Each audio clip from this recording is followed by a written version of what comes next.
Dengan berbekal peralatan dapur, emak-emak warga Dukuh Pinang, Kecamatan Kelapa II, Kabupaten Tangerang, Banten, menggeruduk rumah Ketua RW setempat. Mereka memprotes penutupan akses jalan masuk menuju permukiman tempat tinggal mereka. Masih nunggu. Kalau kucing-kucingnya tubuh ini mau sampai kapan? Warga minta apa? Minta jalan. Warga sempat kesal kepada Ketua RW karena tidak bisa menjelaskan adanya penutupan akses jalan. Menurut warga, penutupan jalan membuat akses warga menjadi lebih jauh dan harus melewati area gelap yang rawan kejahatan. Mereka juga mengatakan bahwa penutupan jalan membuat aktivitas mereka sehari-hari terganggu. Selain melakukan demo, sebagai balasan atas penutupan jalan warga, emak-emak dan juga warga melakukan pemblokiran dan penutupan jalan ke lokasi pembangunan. Kesel lah Pak, nggak bisa lewat, ada yang melahirkan nggak bisa lewat gara-gara ditumpuk di portal, mobilnya nggak bisa masuk, kok gimana coba Pak? Itu kalau lahirnya di situ gimana Pak? Siapa mau tanggung jawab? Ayo Pak. Itu doang, bisa jalan aja. Berarti ini jalan ditutup sama warga? Iya, saya tutup sementara karena sampai ada keputusan jalan, dikasih jalan untuk akses RT 0203. Jadi aksesnya jalan nggak ada Pak. Kalau misalkan kita dialihkan jalan ke sana, di sana itu kan yang tempat pembuangan mayat kan gelap, sepi. Terus kalau ada begal gimana? Siapa yang mau tanggung jawab? Kalau lewat sana juga kan sepi. Mau gimana? Kita tahu ini jalan PT, cuman diharapkannya adalah akses jalan untuk ke kampung kita.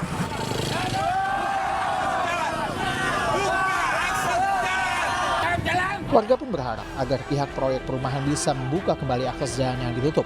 Pasalnya ada 500 kepala keluarga yang terdampak akibat penutupan akses jalan ini. Dari Kabupaten Tangerang, Banten, Aimarani Ainus melaporkan. Pemirsa, 4 rumah warga Kelurahan Selipi, Palmerah, Jakarta Barat terbakar. Kobaran api diduga berasal dari korsleting listrik.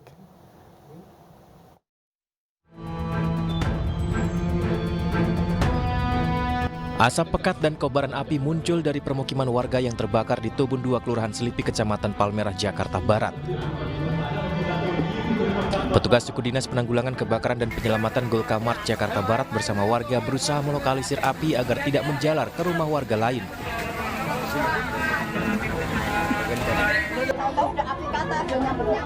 Peristiwa diawali saat warga melihat percikan api dari kabel pengantar arus listrik di salah satu rumah. Api kemudian membesar setelah menyambar barang yang mudah terbakar dan merambat ke 3 rumah kontrakan lain. Tidak ada korban dalam peristiwa ini. Tadi sih katanya korsleting dari atas Pak, terus ada api udah nyamber gitu Pak. Pas dia buka pintu katanya udah nyamber nih, yang anaknya cerita nih. Terus pas itu posisi dia lagi masak ditinggal.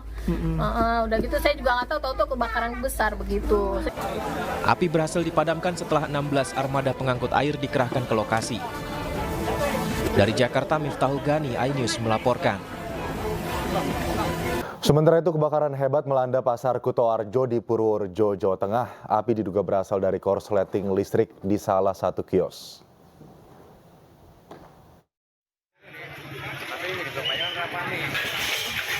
Ratusan kios di Pasar Tradisional Kutoarjo, Purworejo, Jawa Tengah habis terbakar Jumat pagi.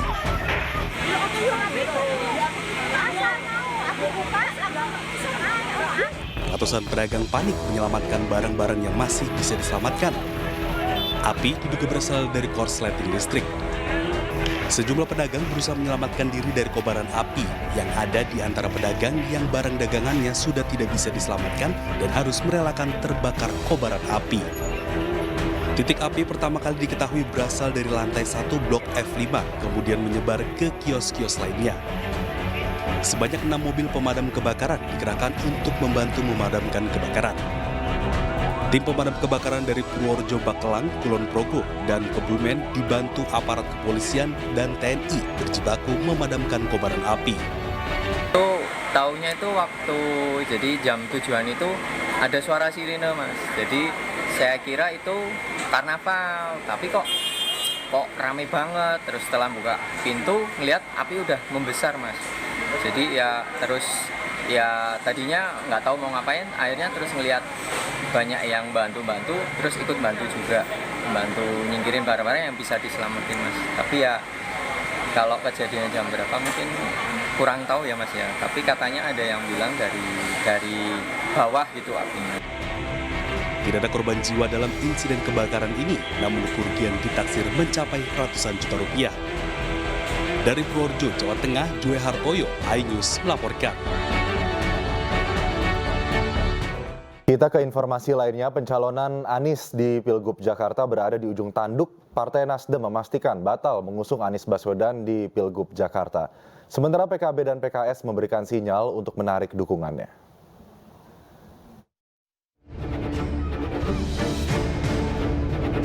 Penarikan dukungan Nasdem untuk Anies disampaikan usai pertemuan Nasdem dengan Ketua Umum Partai Gerindra sekaligus Presiden RI terpilih Prabowo Subianto. Dalam pernyataannya, Ketum Partai Nasdem sampaikan saat ini bukan saatnya Anies maju di Pilgub Jakarta. Mundurnya Partai Nasdem tidak membuat Anies gentar.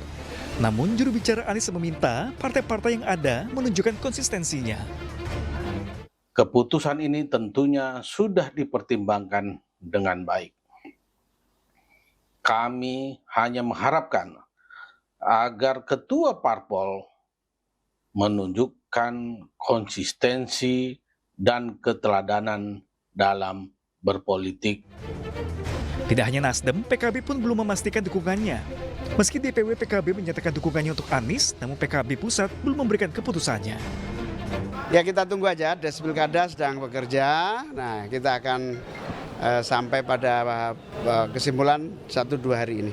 Untuk mengusung Pak Anies belum ada kepastian. Sementara PKS memberikan sinyal akan menarik dukungannya. PKS beralasan Anies telah melewati waktu untuk mencari dukungan partai yaitu 4 Agustus lalu. Tim Liputan iNews melaporkan.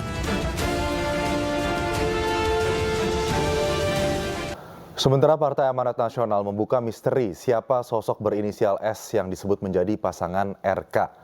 Dia adalah Suswono, kader dari Partai Keadilan Sejahtera.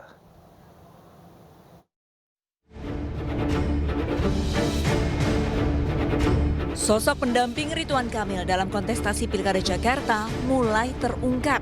Rencananya Ridwan Kamil akan maju dalam Pilkada Jakarta bersama kader PKS Suswono. Iya, ada yang sudah mengusulkan Suswono ya. Suswono. Enggak, Suswono. Suswono ya, teman saya waktu dulu saya Menteri Kehutanan, beliau Mentan ya. Sebelumnya bakal calon gubernur Jakarta, Ridwan Kamil sudah memberikan kode sosok yang akan mendampinginya. RK pastikan sosok pasangannya berasal dari Koalisi Indonesia Maju Plus Plus. Munculnya sosok kader PKS untuk menemani Ridwan Kamil cukup menjadi sorotan. Lantaran sebelumnya PKS telah mengajukan Sohibul Iman untuk maju bersama Anies Baswedan di gelaran Pilkada Jakarta. Tim Liputan iNews melaporkan. Bersatunya partai-partai non-pemerintah ke Koalisi Indonesia Maju menyisakan PDI Perjuangan di Pilkada Jakarta.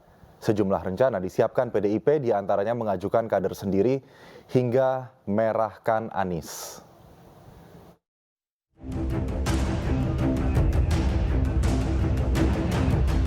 PDI Perjuangan bersiap untuk umumkan calonnya di Pilkada Jakarta. PDIP pun berencana ajukan kadernya sendiri sebagai bakal calon gubernur Jakarta. Ya, tapi kalau lihat dari sistem PDI Perjuangan, kita partai pelopor kan. Kita ini partai kader.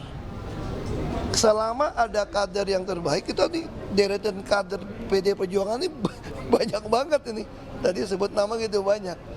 Saya kira untuk orang luar itu baru bisa kalau kita tidak punya kader untuk maju. Biasa itu seperti itu untuk di PDI Perjuangan. Namun PDIP tidak menutup kans untuk memerahkan Anies. PDIP terus buka komunikasi dengan partai-partai lain guna mencegah calon tunggal dan calon boneka di Pilkada Jakarta.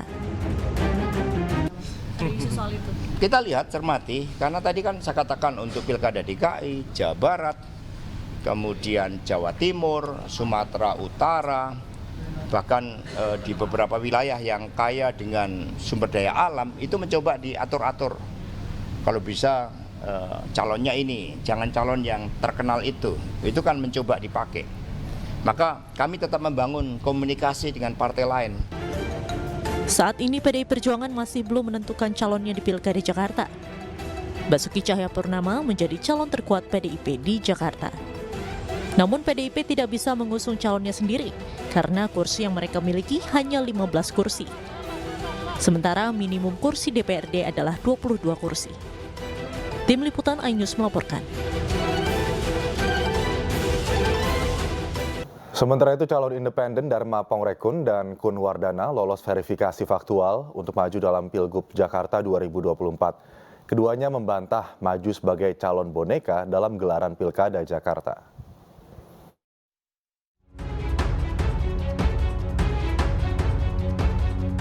Pasangan Dharma Pongrekun dan Kun Wardana dipastikan akan bertarung melawan Ridwan Kamil di Pilgub Jakarta. Keduanya telah memenuhi syarat untuk maju sebagai calon independen. Seluruh berkas dukungan dianggap memenuhi syarat, yaitu sekitar 677.000 dukungan dari masyarakat. Keduanya akan ditetapkan pada 19 Agustus nanti dan diminta mendaftar pada 25 Agustus 2024. Tinggal mendaftar di tanggal 27 sampai 29, nanti satu tahap lagi tanggal 19 kami akan umumkan penetapan pemenuhan syarat dukungan untuk calon perseorangan. Majunya pasangan independen ini sempat memunculkan isu pasangan boneka. Tudingan ini langsung dibantah keduanya. Mereka pastikan proses pencalonannya telah melalui prosedur. Kami bukanlah by design, kami bukanlah settingan, tidak. Kalau kami pun tidak pernah tahu apa yang akan terjadi di depan. Jadi dari awal Februari kami mulai bekerja dan mulai Mei kami mendaftarkan diri sampai detik ini kami betul-betul berjalan bersama rakyat dan tidak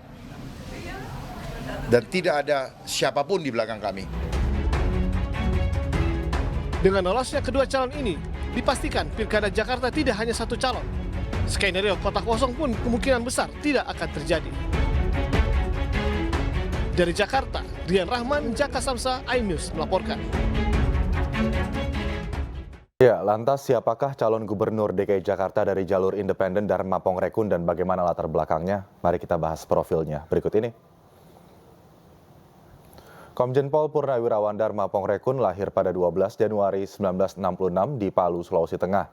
Ia merupakan purnawirawan polisi yang baru pensiun pada awal tahun ini. Dalam perjalanan karirnya, Dharma pernah menjabat sebagai analis kebijakan utama bidang pengkajian dan pengembangan Lemdiklat Polri dari tahun 2021 hingga 2024. Sebelumnya, ia menjabat sebagai Wakil Kepala Badan Siber dan Sandi Negara atau BSSN pada tahun 2019 hingga 2021. Dharma juga pernah menjabat sebagai Karoren Min Bareskrim Polri periode 2016-2018, Direktur Tindak Pidana Narkoba Bareskrim Polri tahun 2016, dan Wakil Direktur Tindak Pidana Umum Bareskrim Polri tahun 2015. Dari segi pendidikan, Dharma memiliki gelar Doktor Kehormatan Bidang Kemanusiaan dari MBC University, Depok. Ia juga pernah mengemban pendidikan S2 di Ilmu Hukum UGM dan Magister Manajemen di Universitas Bayangkara, Jakarta Raya. Lalu jauh sebelumnya, ia merupakan lulusan Akabri tahun 1988.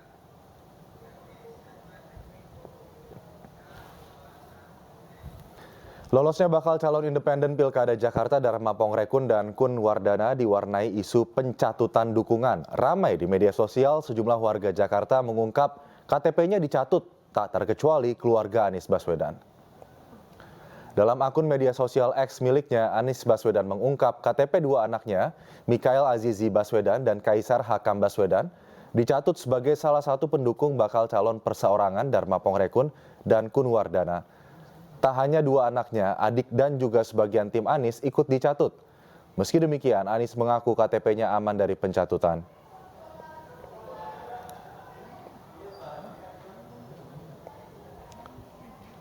Tak hanya Anies, sejumlah warga Jakarta juga mengeluhkan hal yang sama di media sosial X. Mereka merasa tak pernah merasa mendaftar sebagai pendukung pasangan Dharma Kun. Namun KTP mereka terdaftar di situs KPU. Mereka meminta penjelasan dari KPU Jakarta dan Dinas Dukcapil Jakarta serta meminta tindak lanjut dari Bawaslu Jakarta terkait masalah ini. Dan pemirsa, Anda juga dapat mengecek apakah KTP Anda dicatut atau tidak dengan langkah mudah berikut ini. Pertama, kunjungi situs infopemilu.kpu.go.id/pemilihan/cek/_pendukung. Di laman ini Anda tinggal memasukkan 16 angka NIK Anda dan klik cari.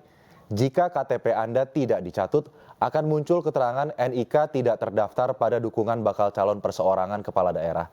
Namun, jika dicatut, maka akan muncul keterangan nama bakal calon yang menggunakan KTP Anda sebagai pendukung.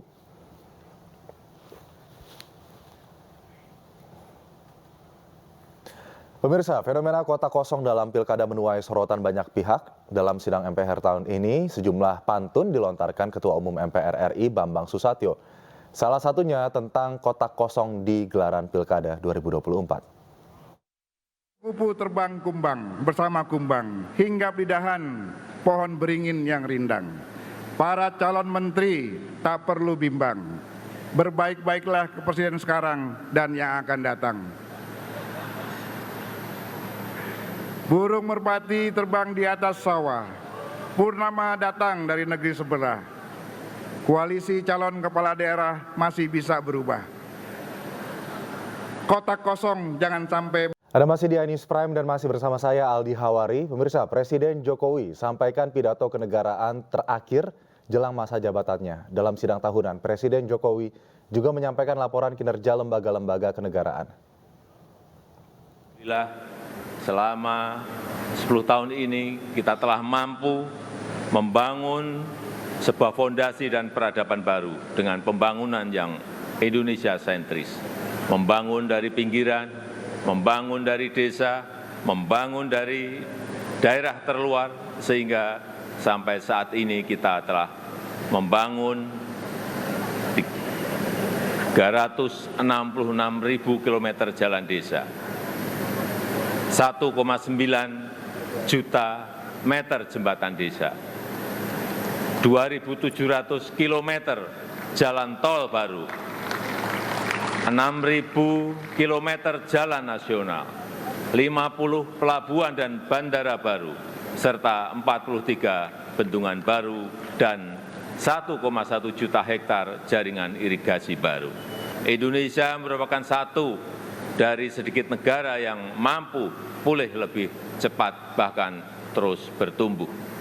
Pertumbuhan ekonomi kita terjaga di kisaran 5%, walau banyak negara tidak tumbuh bahkan melambat. Inflasi juga terkendali di kisaran 2-3%, saat banyak negara mengalami kenaikan yang luar biasa, bahkan ada yang mencapai lebih dari 200%.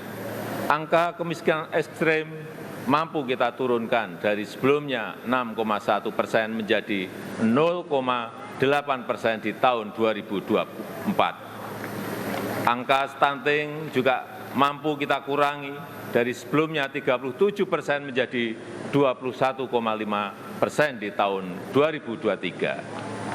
Dan tingkat pengangguran juga mampu kita tekan dari sebelumnya 5,7% menjadi 4,8% di tahun 2024. 361 triliun rupiah anggaran Kartu Indonesia Sehat selama 10 tahun ini telah digunakan untuk membiayai layanan kesehatan lebih dari 92 juta peserta JKN per tahunnya, mulai dari usia dini sampai lansia yang tersebar di seluruh. Dalam pidato kenegaraannya hari ini, Presiden Jokowi meminta maaf kepada seluruh rakyat Indonesia atas segala kesalahannya selama 10 tahun memimpin Indonesia.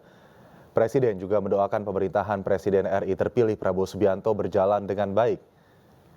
Momen haru terjadi di sidang tahunan MPR bersama dengan DPR dan DPD hari ini di Gedung Nusantara, Jakarta. Jokowi hadir untuk terakhir kalinya sebagai Presiden di sidang tahunan tersebut karena akan memasuki purna tugas pada 20 Oktober nanti. Di kesempatan terakhir ini, Jokowi memberikan pidato kenegaraan dan menyampaikan permintaan maafnya kepada seluruh rakyat Indonesia di penghujung masa kepemimpinannya. Jokowi mengatakan 10 tahun masa kepemimpinannya bukanlah waktu yang cukup untuk mengurai seluruh permasalahan bangsa. 10 tahun bukanlah waktu yang cukup panjang untuk mengurai semua permasalahan bangsa. Saya sangat menyadari bahwa sebagai pribadi yang jauh dari kata sempurna, sebagai insan yang tumbuh dalam keterbatasan, dan sebagai manusia yang jauh dari kata istimewa, sangat mungkin ada yang luput dari pandangan saya. Sangat mungkin ada celah dari langkah-langkah yang saya ambil. Dan sangat mungkin banyak kealpaan dalam diri saya. Oleh sebab itu, di penghujung masa jabatan ini, izinkan saya menyampaikan suara nurani terdalam kepada Bapak, Ibu, dan saudara-saudara sebangsa tanah air, kepada seluruh rakyat Indonesia, tidak terkecuali satupun. Saya dan Profesor Kiai Haji Ma'ruf Amin mohon maaf untuk setiap hati yang mungkin kecewa, untuk setiap harapan yang mungkin belum bisa terwujud, untuk setiap cita-cita yang mungkin belum bisa tergapai. Sekali lagi kami mohon maaf. Kami mohon maaf.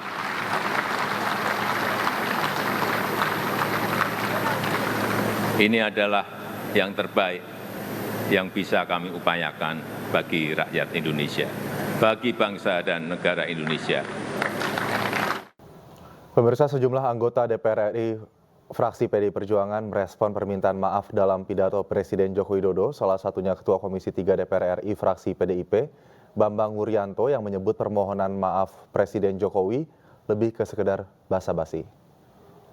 Kalau bicara tentang sopan santun di Republik ini, orang menyadari bahwa tidak ada kesempurnaan. Tentu ada kesalahan bahwa beliau minta maaf sampai beberapa kali, itu silahkan diartikan sendiri. Tetapi permintaan maaf yang tidak kemudian merubah kesalahan yang sudah pernah dilakukan atau dia rasa dilakukan, tidak lakukan perbaikan, ya nggak ada gunanya pula. Itu namanya kan basa-basi jadinya kan. Tenaga ahli utama kantor staf Presiden Johannes Joko menyebut permintaan maaf yang disampaikan oleh Presiden Joko Widodo pada pidato kenegaraan terakhirnya sebagai bentuk introspeksi dan otokritik terhadap dirinya sendiri selama 10 tahun menjabat. Sementara itu pengamat politik Ujang Komarudin berpendapat bidang-bidang yang menjadi hajat hidup orang banyak seperti kemiskinan yang belum bisa dientaskan menjadi catatan penting reflektif Jokowi. Dan berikut kita simak cuplikan dialog di Aini Sore berikut ini. Pada pidato 2024 ini kan menjadi sesuatu yang istimewa karena ini adalah tahun terakhir beliau untuk bisa memimpin bangsa ini di tahun terakhir ini begitu, Mas. Nah, dalam ini jadi pidato hari ini itu bukan hanya pidato 1 tahun, tetapi pidato bercerita tentang perjalanan 10 tahun. Nah, apa yang melatar belakangi ya tentu dari apa yang sudah beliau lakukan selama 10 tahun, Bapak Presiden Jokowi itu melihat bahwa segala hal sudah coba beliau lakukan begitu. Bahwa dalam banyak hal yang beliau lakukan itu tentu sangat jelas sekali beliau menyampaikan tentu ada pihak-pihak yang mungkin dikecewakan, ada pihak-pihak yang mungkin tidak tercapai impiannya, kemudian ada pihak-pihak yang mungkin tidak sesuai dengan apa yang diputuskan ya, dan ini akhirnya menjadi sesuatu yang ya hal yang membuat hubungan menjadi tidak sinkron gitu, tidak baik ya. Beliau sebagai wujud ya Mas, wujud kesadaran beliau sebagai manusia itu pada level kesadaran tertingginya. Kalau manusia itu level kesadaran tertinggi itu bisa melakukan introspeksi dan melakukan otokritik untuk dirinya sendiri, dan inilah yang dilakukan oleh Bapak Presiden. Jadi kalau saya melihat apa yang disampaikan Bapak Presiden itu sebenarnya sebuah catatan reflektif beliau begitu dari perjalanan, bahwa dari gesturnya, dari wajahnya yang tadi muncul begitu. Anda Mas Davi kan melihat tadi ada sedikit jeda waktu beliau menahan, itu kami yang sehari-hari dengan beliau mengerti begitu, itu kami tahu bahwa ini ada satu perasaan emosional yang coba beliau tahan begitu dalam mengungkapkan permintaan maaf. Dan ini adalah satu contoh teladan sebuah adab etika kepemimpinan. Karena seorang pemimpin bagaimanapun usaha sekeras apapun pada titik tertentu tentu ada hal-hal yang memang tidak bisa memenuhi semua pihak ya. Satu hal ujung dari ini adalah beliau menyampaikan permintaan maaf. Dan permintaan maaf itu diucapkan bukan hanya sekali pada pidato kali ini. Catatan kami, beliau menyampaikan 4 kali begitu, Mas. Jadi ini bukan sekedar ucapan tentang rasionalitas gitu, tapi ini ucapan tentang sebuah rasa dari seorang pemimpin, karena bagaimanapun di awal pidato tadi beliau menyampaikan energi yang beliau miliki. Pak Presiden punya energi, ini adalah energi dari energi itu adalah energi rakyat Indonesia, begitu. Baik, saya ke Kang Ujang. Kang Ujang, dari perspektif Anda, siapa yang pihak-pihak yang dimaksud dikecewakan dalam permintaan maaf Presiden Joko Widodo, Kang Ujang? Ya, kalau saya sih melihat karena secara umum menyebut seluruh rakyat Indonesia, ya artinya mungkin ada masyarakat yang masih miskin, yang belum dientaskan kemiskinannya, masyarakat yang taraf hidupnya belum baik gitu ya, belum meningkat kesejahteraannya. Ada juga masyarakat yang katakanlah masih banyak yang belum sekolah ataupun dalam konteks pendidikannya masih tertinggal, mungkin juga belum terperhatikan gitu. Jadi bidang-bidang katakanlah yang menjadi hajat hidup masyarakat Indonesia, misalkan seperti kesehatan, pendidikan dan ekonomi, menurut saya itu yang menjadi penting dalam konteks pertimbangan reflektif ya dari seorang Presiden Pak Jokowi. Dan saya melihat ya ada di situ kebatinan Pak Jokowi yang memang sangat dalam. Bursa Ketua DPR RI Puan Maharani membuka rapat paripurna DPR RI ke-1 masa persidangan pertama tahun 2024-2025. Dalam pidatonya Puan mengingatkan bahwa APBN berasal dari uang rakyat sehingga harus dimanfaatkan sebesar-besarnya untuk rakyat. Sebanyak 409 anggota DPR RI hadir dalam sidang paripurna.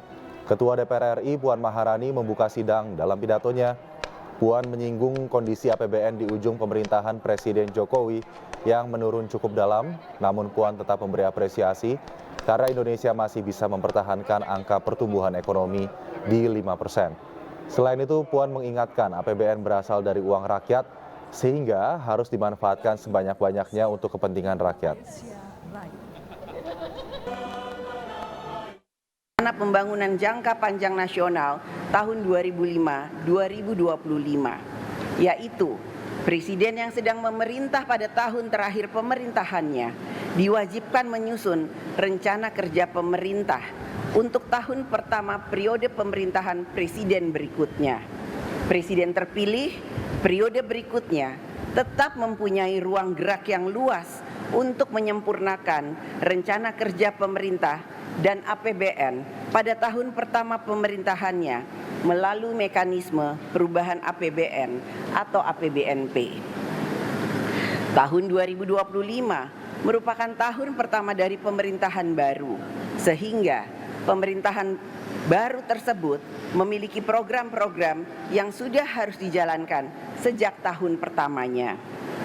Oleh karena itu, di dalam pembahasan kerangka ekonomi makro dan pokok-pokok kebijakan fiskal APBN tahun 2025, DPR RI dan pemerintah bersepakat untuk tetap memberikan ruang yang seluas-luasnya bagi pemerintahan yang baru dalam menjalankan program kerjanya di tahun 2025. DPR RI bersama pemerintah telah melakukan pembahasan dan menyepakati kebijakan ekonomi makro dan pokok-pokok kebijakan fiskal APBN tahun anggaran 2025 yang menjadi dasar penyusunan nota keuangan dan RUU RAPBN tahun 2025 beserta nota keuangan yang akan disampaikan oleh Saudara Presiden. Dana APBN berasal dari uang rakyat. Oleh karena itu, belanja negara harus lebih banyak dialokasikan dan efektif dalam memudahkan rakyat dalam mendapatkan pelayanan kesehatan, pendidikan, memperoleh pemberdayaan ekonomi, membangun sarana dan prasarana dalam mendukung kegiatan ekonomi rakyat, dan lain sebagainya yang pada pokoknya adalah penerima manfaat belanja negara. Kembali di iNews Prime dan masih bersama saya Aldi Hawari. Pemirsa, Subdit Jatantras Direktorat Reserse Kriminal Umum Polda Metro Jaya menetapkan selebgram berinisial AC atau lebih dikenal dengan Angela Lee sebagai tersangka. Angela Lee diduga menggelapkan uang hasil penjualan tas mewah senilai 3,2 miliar rupiah. Selebgram Angela Lee ditangkap Subdit Jatanras, Direktorat Reserse Kriminal Umum Polda Metro Jaya. Angela Lee ditetapkan sebagai tersangka dan ditahan usai diperiksa sebagai terlapor beberapa waktu lalu. Kasus penipuan bermula saat Angela Lee membeli 15 tas mewah untuk dijual kembali. Angela Lee dan korban bersepakat untuk melakukan pembayaran secara bertahap atau dicicil.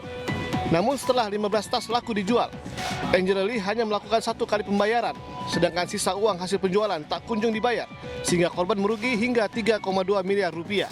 Dari hasil pemeriksaan, Angela Lee mengaku memakai uang tersebut untuk membayar hutang. Namanya saudari AC alias saudari AL. Ini fotonya. Saat ini sudah dilakukan penahanan. Ya. Sudah dilakukan penahanan. Ya. Awalnya tersangka membeli tas kepada korban melalui seseorang saksi. Beberapa tas pembayaran lancar. Karena pembayaran lancar, akhirnya tersangka membeli tas mewah ini langsung kepada korban. Total ada 15 tas, merek Hermes dan merek LV. Ya. Kemudian dia melakukan penggelapan atau dugaan penipuan terhadap uang hasil penjualan tas ini. Jadi dia beli langsung kepada korban 15 tas, itu hanya dibayar 1 kali angsuran. Memang kesepakatannya ada beberapa kali pembayaran. Tetapi faktanya dari para pembeli atau end user ini sudah dibayarkan kepada tersangka, cuma sama tersangka tidak diserahkan uang ini kepada korban, sehingga korban akhirnya mengalami kerugian 3,2 miliar. Ya, jadi uang itu diduga digelapkan oleh tersangka. Saat ini Angela Lee ditahan di Rutan Mapolda Metro Jaya dan dijerat pasal tentang penipuan dan penggelapan dengan ancaman hukuman 4 tahun penjara. Dari Jakarta, Helmi Sajangbati, iNews melaporkan. Kita ke informasi lainnya, pemirsa, gaung kekerasan rumah tangga yang dilakukan oleh Armor Toreador KDRT selebgram Cut Intan Nabila hingga tendang bayinya masih menjadi perhatian masyarakat. Informasi terakhir, Armor Toreador mengajak berdamai restoratif justice kepada Cut Intan dan keluarganya dengan alasan masih memiliki anak yang kecil.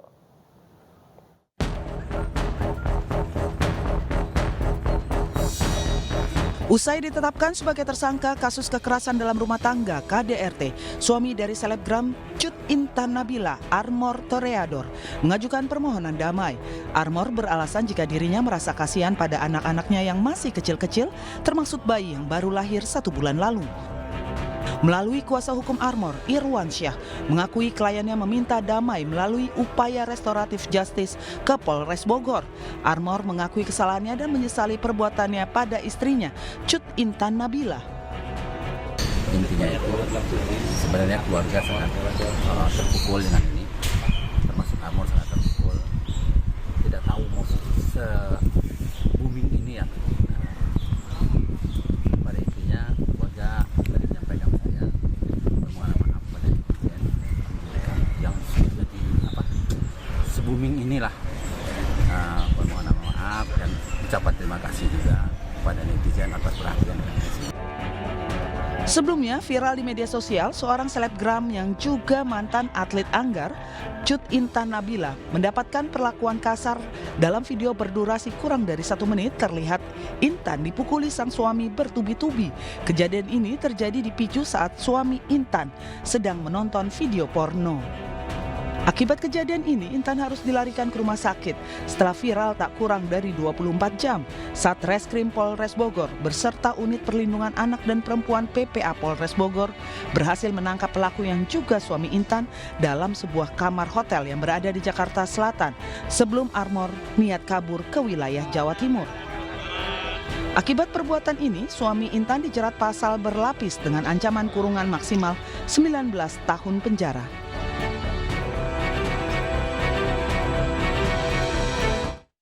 Kita ke kasus lainnya, polisi kembali mendatangi tempat kos dokter PPDS Undip Semarang yang ditemukan tewas di kamar kos di Jalan Lempong Sari Raya, Gajah Mungkur, Semarang. Dari lokasi tersebut, polisi menyita CCTV dan rekamannya. Selain memeriksa rekaman kamera pemantau, polisi juga mengecek kamar yang ditempati oleh dokter PPDS tersebut. Dari penyelidikan sementara, polisi menemukan sejumlah obat-obatan termasuk jarum suntik yang masih ada cairan diduga obat anestesi.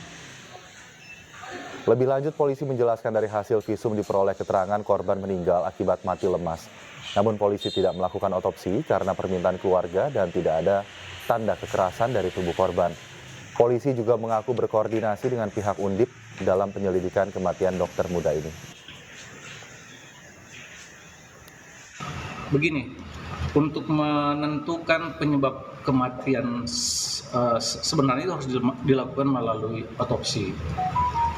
Problemnya kan sejak awal dari TKP itu kan tidak diketemukan tanda-tanda kekerasan di tubuh korban, kecuali dugaan bekas suntikan itu.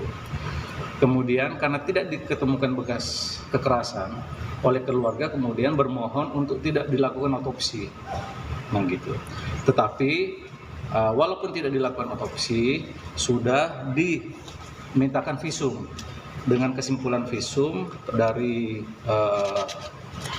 Rumah Sakit Karyadi, kira-kira kesimpulannya adalah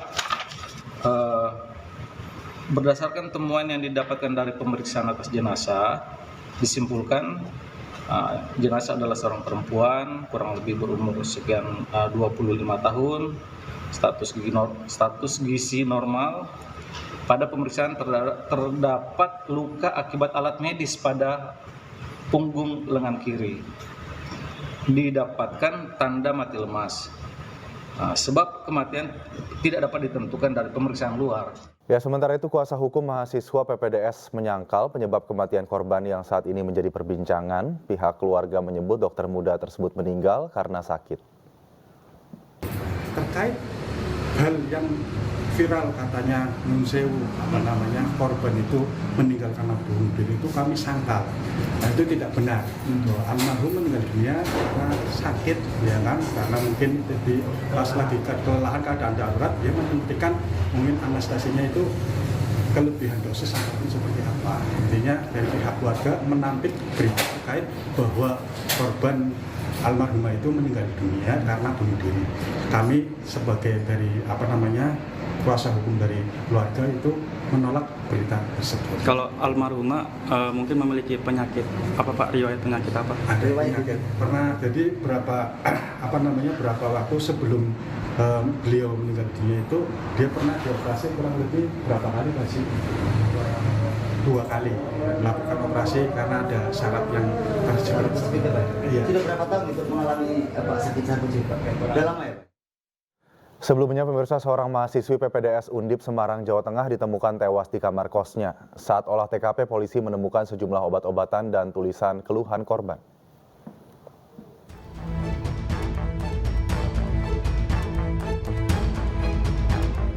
Seorang dokter muda mahasiswi PPDS Kedokteran Undip, Semarang, Jawa Tengah, ditemukan tewas di kamar kosnya.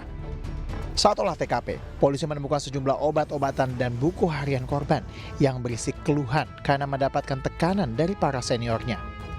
Menurut polisi, diduga korban menyuntikkan obat penenang ke tubuhnya. Polisi juga masih berkoordinasi dengan Undip Semarang dan RSUP Dr. Karyadi untuk menyelidiki kasus ini. Sementara pihak Undip Semarang membantah korban mendapat perundungan sebelum ditemukan tewas. Dari hasil investigasi internal kami bahwa itu tidak benar, ya, jadi bukan dari perundungan. Menteri Koordinator Bidang Pembangunan Manusia dan Kebudayaan Muhadjir Effendi buka suara terkait kasus ini. Muhadjir mengatakan pendidikan yang diberikan senior harus menggunakan cara yang beretika dan meminta setiap organisasi profesi untuk tidak menerapkan praktik senioritas. Menurut saya sih semua organisasi profesi, semua pekerjaan profesional itu pasti menghendaki adanya struktur senioritas hierarki senioritas itu, karena misalnya fakultas kedokteran itu profesi dokter itu tidak bisa dihindari karena misalnya nanti untuk uji kompetensi itu harus dilakukan oleh dokter senior. Disitulah senioritas pasti berlaku. Cuman memang harus ada etika, ada norma yang betul-betul ditegakkan di dalam profesi-profesi itu termasuk kedokteran. Selain itu, pemerintah kini juga sudah memiliki undang-undang kesehatan yang dapat mengatur dan mengintervensi praktik senioritas agar kejadian serupa tidak kembali terulang. Tim Liputan iNews melaporkan. Ya, pemirsa, sebelum kita ke informasi selanjutnya, penting bagi kami untuk mengingatkan Anda, jika mengalami depresi dan butuh konsultasi kejiwaan, Anda bisa menghubungi layanan konsultasi kesehatan jiwa Kementerian Kesehatan dengan nomor 119 extension 8. Kita ke informasi selanjutnya. Terkait kematian mahasiswi PPDS ini, Menteri Kesehatan Budi Gunadi Sadikin mengatakan pihaknya tengah melakukan investigasi. Kemenkes pun menghentikan sementara pendidikan anestesi di Rumah Sakit Karyadi dan Undip. Ini sedang ngirim audit, karena ini udah ada kematian juga kita bekerja sama dengan kepolisian ya setempat untuk melakukan pemeriksaan terhadap dokter yang bunuh diri ini. Kita sudah menemukan ada buku catatan hariannya, jadi kita bisa melihat perkembangan moral kejiwaannya beliau seperti apa. Kita juga cukup detail ditulis di buku hariannya, jadi kita nanti akan confirm apakah hal ini benar-benar terjadi. Kalau hal ini benar-benar terjadi, kita akan pastikan yang memperlakukan seperti ini akan kita berikan sanksi yang tegas. Dan kita minta juga agar pendidikan anestesi di Universitas Diponegoro dan di Rumah Sakit Karyadi itu harus Sejumlah persiapan dilakukan jelang upacara peringatan HUT ke-79 kemerdekaan RI di IKN. Pengamanan dan antisipasi ancaman unjuk rasa dan terorisme dilakukan untuk memastikan kelancaran acara. Dan berikut wawancara Abraham Silaban bersama Subsatgas Pengamanan VVIP di kawasan IKN Kalimantan Timur. Ya. Pak Satriadi ya, Komandan ya, kita bisa lihat betapa Anda melakukan penyisiran di setiap tempat di sini dan dipastikan bahwa besok akan berjalan dengan aman. Insya Allah, kita berupaya yang terbaik agar kegiatan kita besok tidak ada hal-hal yang perlu dikhawatirkan. Semua berjalan dengan lancar. Bukan hanya besok sebenarnya, malam ini pun sudah ada acara awalan, yaitu AKRS atau Apel Kehormatan Renungan Suci, yang dia laksanakan nanti malam kurang lebih sekitar jam 12 malam. Bapak Jokowi akan hadir. Di situ kita sudah amankan, yang tadi kita sisir sama-sama, patroli, sehingga kita harapkan acara nanti malam, besok pagi, dan sampai dengan penurunan bendera, tidak ada hal-hal yang mengganggu. Oke. Untuk potensi ancaman sendiri, apa sih yang paling dikhawatirkan untuk memastikan tadi tamu-tamu VIP, tamu-tamu negara dipastikan mereka dalam keadaan aman dan nyaman ketika mereka untuk pertama kalinya menatap ibu kota negara Nusantara? Memang kalau kita membaca situasi ya di sekitar wilayah, tentunya kita tidak pernah lengah. Kita harus tahu apa yang akan menjadi potensi tadi, yang menjadi potensi ancaman. Memang kemarin kita geladikan atau kita latihkan adalah menghadapi bagaimana apabila terjadi unjuk rasa atau demonstrasi. Yang kedua juga kalau memang terjadi aksi anarkis dan terorisme juga kita antisipasi. Tapi tentunya hal-hal yang tadi disampaikan sudah kita laksanakan kegiatan pengamanan baik secara represif maupun preventif. Tentunya represif terakhir. Preventif, satuan-satuan di luar, tentunya pemerintah daerah, kepolisian, TNI, beserta intelijen juga sudah melaksanakan gelar operasinya sendiri. Pak Kapolres, cerita kepada kami mengenai bagaimana antisipasi ketika kemudian kita melihat warga. Tentu saja ada yang kecewa nggak bisa datang ke sini. Apalagi mereka berdekatan dengan di sekitar IKN ini. Apa yang barangkali bisa melegakan hati mereka bahwa ini adalah pesta rakyat, semestinya juga mereka bisa merayakan bersama dan mereka juga bisa menikmati animo kemerdekaan ini. Baik, terima kasih. Mungkin dapat kami sampaikan dari awal tadi bahwa mungkin tidak seluruhnya warga masyarakat ataupun yang ada di Kalimantan, terkhusus di Penajam Pasir Utara ataupun Pasir, yang dapat hadir di wilayah IKN ini. Namun dapat kita sampaikan bahwa dari Pasir, Kabupaten Pasir sendiri ada undangan untuk masyarakat sebanyak 500 orang. 500 orang untuk menyaksikan untuk kegiatan kenaikan bendera serta penurunan besok. Jadi bagi warga masyarakat yang tidak dapat hadir, kami himbau kepada masyarakat ataupun kepada khalayak ramai dapat menyaksikan secara live streaming besok di rumah ataupun hadir ke instansi-instansi terdekat untuk menyaksikan secara langsung bersama-sama dengan petugas demikian. Untuk akses Pak Kapolres, kita juga kan dimobilisasi untuk datang ke sini untuk awak media. Saya pikir juga tamu undangan juga demikian. Apa yang penting untuk diantisipasi mengenai aksesibilitas, lalu lintas para tamu undangan yang akan hadir di tempat ini? Untuk akses sendiri masuk sejak sekitar 4 hari yang lalu untuk kendaraan-kendaraan besar sudah mulai dilarang lewat sampai dengan selesai tanggal 17 Agustus.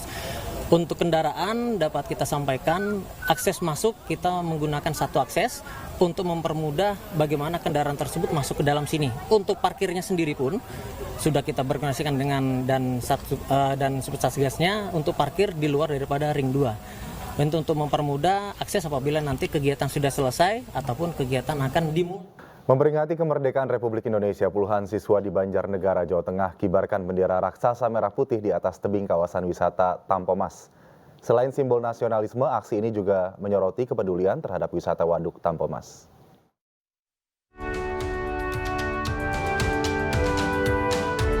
Puluhan anggota pencinta alam wawasan Wiyata Mandala Palasmala dari SMA Negeri 1 Bawang, Banjarnegara membentangkan bendera merah putih raksasa berukuran 4x45 meter di objek wisata Tampomas, Desa Gentansari, Kecamatan Pagedongan, Kabupaten Banjarnegara, Jawa Tengah. Bendera merah putih raksasa ini berkibar di penghujung senja Banjarnegara yang diikuti dengan senyum semangat dari para siswa. Lantaran aksi ini tidaklah mudah karena harus menaiki batu terjal berketinggian kurang lebih 30 meter. Dengan semangat juang, para siswa ini berhasil mengibarkan bendera memperingati Hari Kemerdekaan. Mbak, Hari Kemerdekaan memperingati. Ngapain ini? Membentangkan bendera merah putih. Gimana nih kesan-kesannya? Seru, asik, terus menantang soalnya di tebing. Lagi memperingati Hari Kemerdekaan Indonesia. Oh, dengan cara apa Mbak ini Mbak? Itu membentangkan bendera merah putih di tebing. Oh, gimana Mbak rasanya tadi Mbak? Asik, seru, menantang, juga deg-degan. Tidak hanya itu, aksi ini juga meningkatkan kesadaran masyarakat pentingnya menjaga kelestarian, jadi ajang promosi wisata efektif memperkenalkan keindahan alam Waduk Tampomas. Dari Banjarnegara, Jawa Tengah, Nurdin Ozi, iNews melaporkan. Pemirsa, sejumlah lembaga kemanusiaan Indonesia mendistribusikan 10 truk bantuan untuk Gaza, Palestina. Bantuan senilai lebih dari 6 miliar tersebut berupa bahan kebutuhan pokok dan juga tepung. Pemirsa, saat ini saya ada di Provinsi Zarko, 1 jam perjalanan dari ibu kota Amman, Yordania. Dan di latar belakang saya, sejumlah relawan Indonesia tengah persiapkan atribut yang dibutuhkan untuk nantinya bantuan asal Indonesia ini didistribusikan ke Gaza, Palestina. Dan saya akan ajak Anda nanti melihat bagaimana bantuan ini disalurkan ke sana. Inilah 10 truk bantuan kemanusiaan masyarakat Indonesia untuk Gaza, Palestina. Bersama para relawan asal Indonesia, kami mencoba menyalurkan melalui jalur Transjordania, Palestina.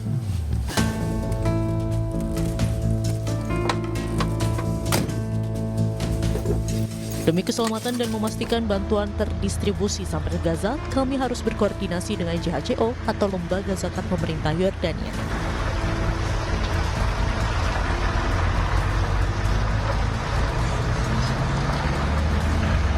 Pemerintah Yordania menunjuk JHCO, PBB, dan militer Yordania untuk mengawal pendistribusian bantuan kemanusiaan di Gaza. اللي هم قدموه والله يجزيهم كل خير. احنا تبرعات الان وصلت عنا بتنزل عنا بمستودعاتنا بعد ما يجي يتم التنسيق مع الطرف الاخر يتم تحميلها على السيارات وذهابها الى غزه. تستمر المرحله بين يوم يومين 3 لوصولها لقطاع غزه. Duta Besar Indonesia untuk Yordania dan Palestina Ade Patmosarwono menyatakan Yordania saat ini satu-satunya pintu teraman untuk penyaluran bantuan ke Gaza.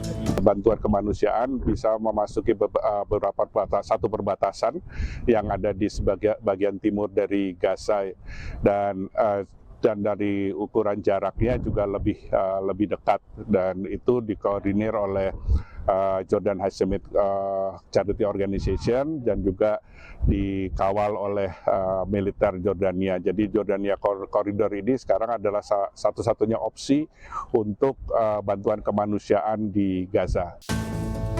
Bantuan Indonesia ke-7 kalinya ini yang terbanyak yang pernah disalurkan ke Gaza Utara dengan bantuan pemerintah Yordania. Dari Zarko, Yordania, Jajang Diraja Negara, iNews melaporkan.